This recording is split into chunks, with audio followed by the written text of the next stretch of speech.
We were somewhere around Barstow, on the edge of the desert, when the drugs began to take hold. Suddenly, there was a terrible roar all around us, and the sky was full of what looked like huge bats, all swooping and screeching and diving around the car. And a voice was screaming, "Holy Jesus, what are these goddamn animals?"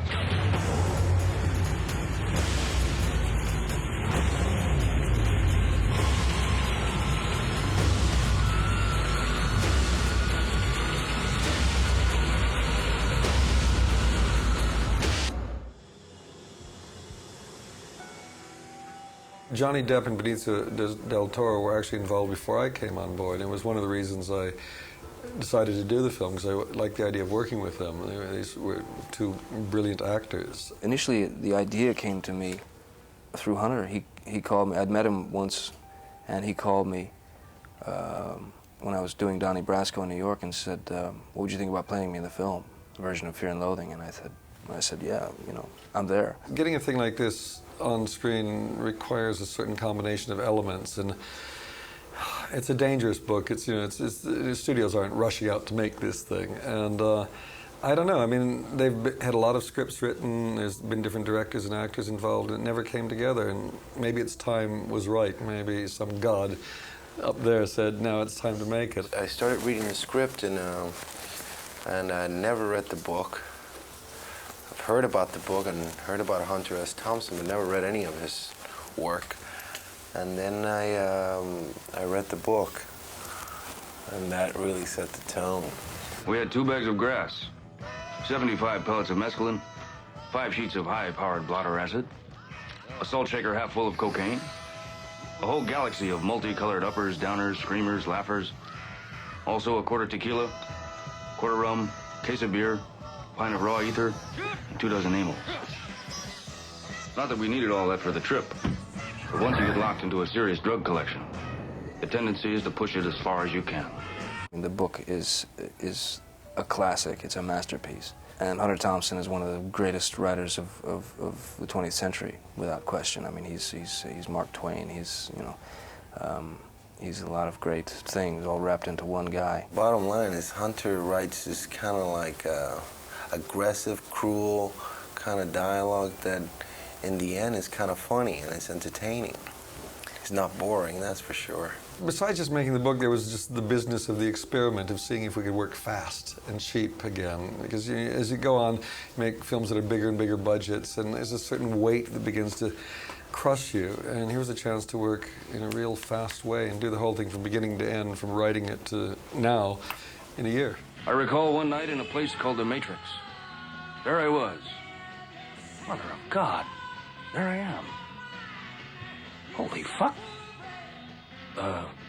Clearly I was a victim of the drug explosion. Johnny Depp spent a lot of time with Hunter Thompson. I mean, getting his voice, his movements, his attitudes, the way, learning to think like Hunter thought, wearing his clothes for that matter, even including Hunter's car, which we use in the film. So there's a lot of sort of talismans, artifacts that were used all through it. Every movement that I make in the film,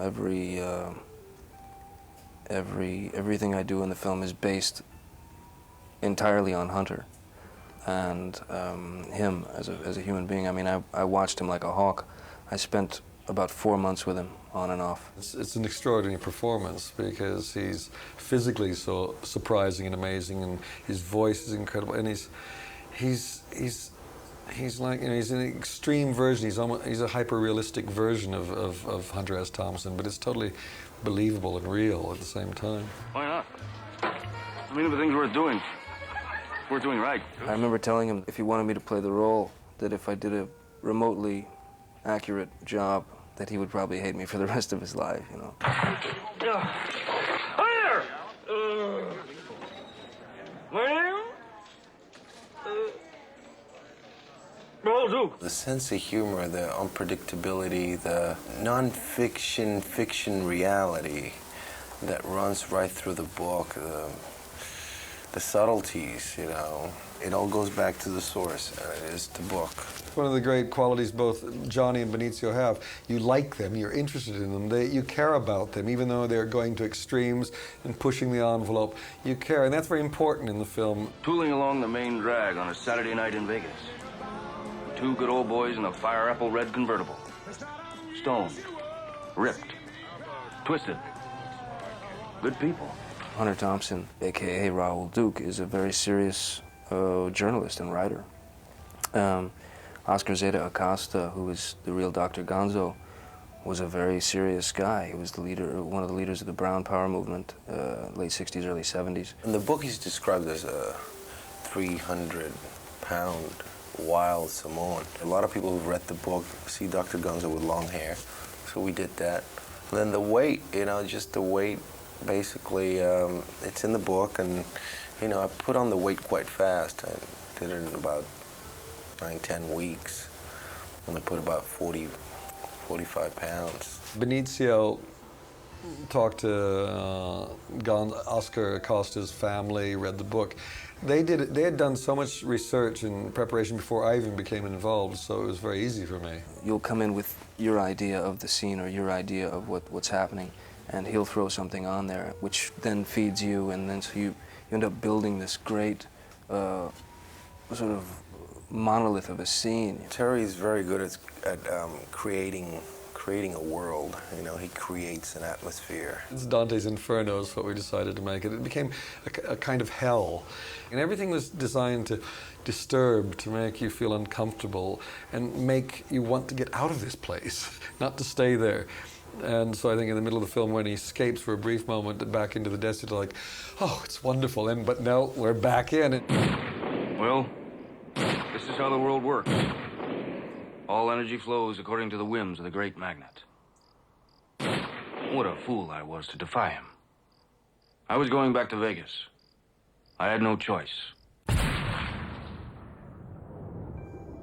Well, the rehearsal period was pretty minimal, actually. We did a little bit here and there. We sort of walked through things and talked about a lot of stuff. We talked things through a lot. Everything we were doing was based on a kind of pragmatism. We had limited resources and limited time, and so we had to make choices. And we started in some ways trying to translate Ralph Steadman's illustrations from the book, and very soon decided not to do that because they don't translate.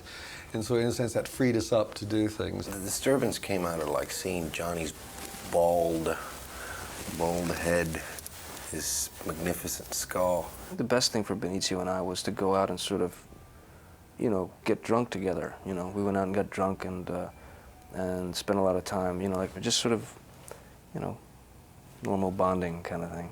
I'm a big fan of Johnny's work. He's a very committed actor, dedicated.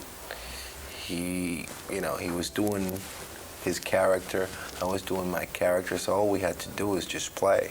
It makes you behave like the village drunkard in some early Irish novel. Total loss of all basic motor skills. Blurred vision, no balance, numb tongue. The mind recoils in horror, unable to communicate with the spinal column. Which is interesting because you can actually watch yourself behaving in this terrible way, but you can't control it. We started assembling a cast of cameo parts. It was very much a magnet, this project, and a lot of people from Christina Ricci, Tobey Maguire, they were like the new kids on the block. And then there was Ellen Barkin, Gary Busey, Harry Dean Stanton, these are the established people. Catherine Hellman, who was in Brazil with me. And it was amazing because they all came in, worked for scale, they spent a day or two, and they were gone. And it was exciting because every few days somebody new would be there on the set.